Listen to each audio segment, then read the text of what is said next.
response video to the Modern Mystic in the debate series, going up on the roof. Yeah, I thought about it, and I said, okay, now how do I respond to this video? In terms of the aesthetics. And so the first thing that came to my mind was, okay, what do you do like you did on the roof? Now, what is the next level of aesthetics? And I thought, oh, you do the video on 1 foot. That was what came to my mind. And I said, well, why did that come to my mind? And I guess that's because that's my experience in life. Is that when something's doing something just kind of silly, it's on 1 foot, you know. It balances like an elephant balancing on 1 foot.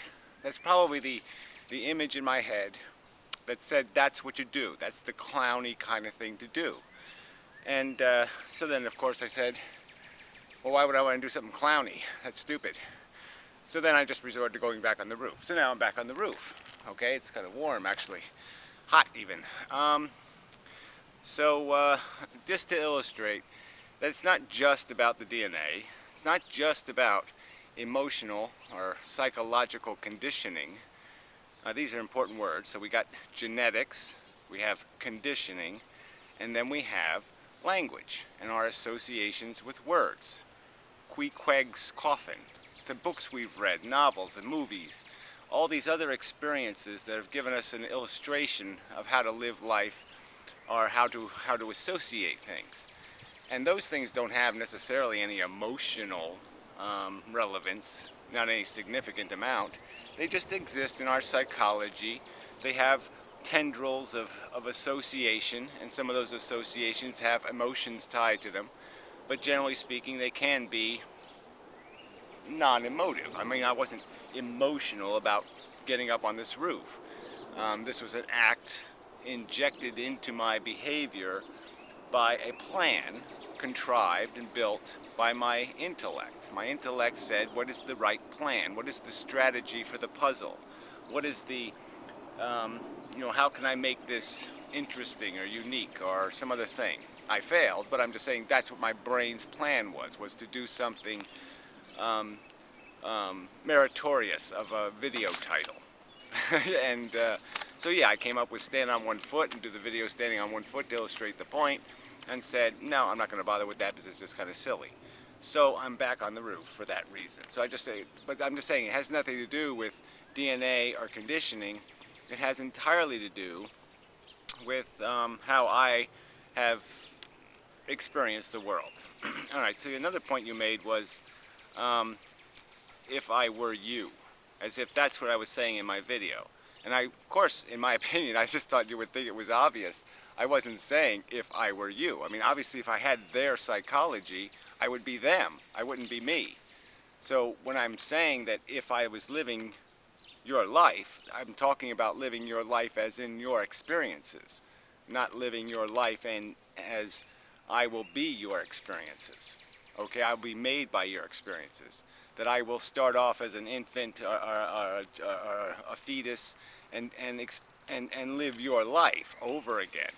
I'm talking about what would I do if I, say, was injected into you at 13, or if I was injected into you at 21, or I was injected into you at 35. What would I do from that moment on with your life experience, with the baggage you have, with the ex-wife you have, with the alcoholism you have, or with whatever the circumstance is? That's a valid if I were you. It would obviously be ludicrous to say if I were you but not me. There's no fucking point in saying if I were you if the point in saying it is to say but I'm not me. I mean, why inject a non-me into somebody who's already a you, if you get my point? So I just thought you would have gotten that. But, you know, we all interpret things as we hear them, and sometimes the obvious escapes us. Damn. Disappointing, but I got extra for later. Alright, the end of your video was really disappointing, but I just want to make sure I cover the rest of this. The upgrade is a good word. I mean, we go through life and we just keep upgrading our psychology. But we know that's sort of the base game. I mean, the definition of your food preferences, your sexual preferences. A lot of these things are going to be decided by the time you hit that 20 number. Um, and you're not going to be able to do a whole lot different to them. Now, I could sit on this roof every day for a year. I could come up here and I could have very positive experiences. You know, I could talk about philosophy and, hey, Nick's not mad at me and life is pretty good. Um, and yeah, I would have a lot of positive association with this roof. And so this roof would be a place for me to, I would have pleasure just thinking about the roof. I could go home and dream about being on the roof. The roof could become something I'm psychologically connected to, because it provides me experience. And then anything that's got neurological tendrils connected to this roof, either because of the color of it, the texture of it, um, the position, the place in the world it's in, the birds that makes accessible, whatever can be connected to it, is now also going to share in that positive association. Um, and so in a way we recondition ourselves through these experiences in our lives. I've used this example 5 million times, but yeah, I mean, you get, you know, if you go out on the ocean in a boat and you get seasick, yeah, you do that a few times, you say, no, I really don't like doing the boat thing. Your brain creates an association, and if you're obliged to do something like go to work and you hate your job, that can create all kinds of psychological problems, because you've got to do something with that dissonance now, with that conflict that's going to exist inside of you, where you're going to be psychologically very uncomfortable and obliged, and that will screw you up. So we can recondition ourselves through life. So I would argue that you could even change something, very substantial preferences, through reconditioning. And I've brought up the movie many times of Clockwork Orange, because it sort of illustrates that point, that you could do it. You're going to have to harass a person. You're going to have to put them through very negative reconditioning process. Reconditioning is a harsh and unpleasant process. It basically means I'm going to force you to like the smell and taste of shit. And I'm going to make the most beautiful thing in the world to you ugly and disgusting and horrid to your senses. But it's doable.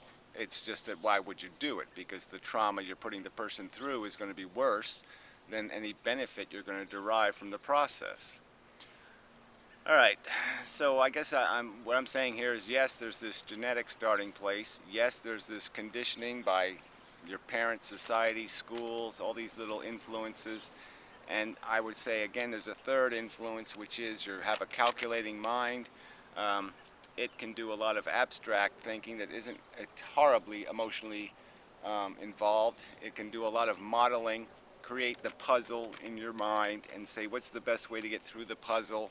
And it really won't have a whole lot to do with emotions or conditioning or any hard written rules. That is the most malleable of all features, of all aspects of your identity, is this ability to change the association you have with words and create different dominances and change associations that might even help you get past the fear, because you'll have a rational weapon.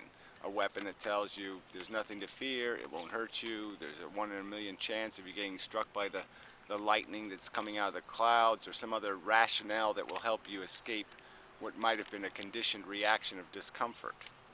All right, but the bottom statement you made, the last statement, was better coping mechanism. That we would do all this to create human beings that are more cockroach-like. I mean, that's basically what you were saying. And why would we do that? Why would we want people that are better at coping? That would be exactly the opposite, I think, of what we want. Because the world is not good enough. The systems aren't good enough.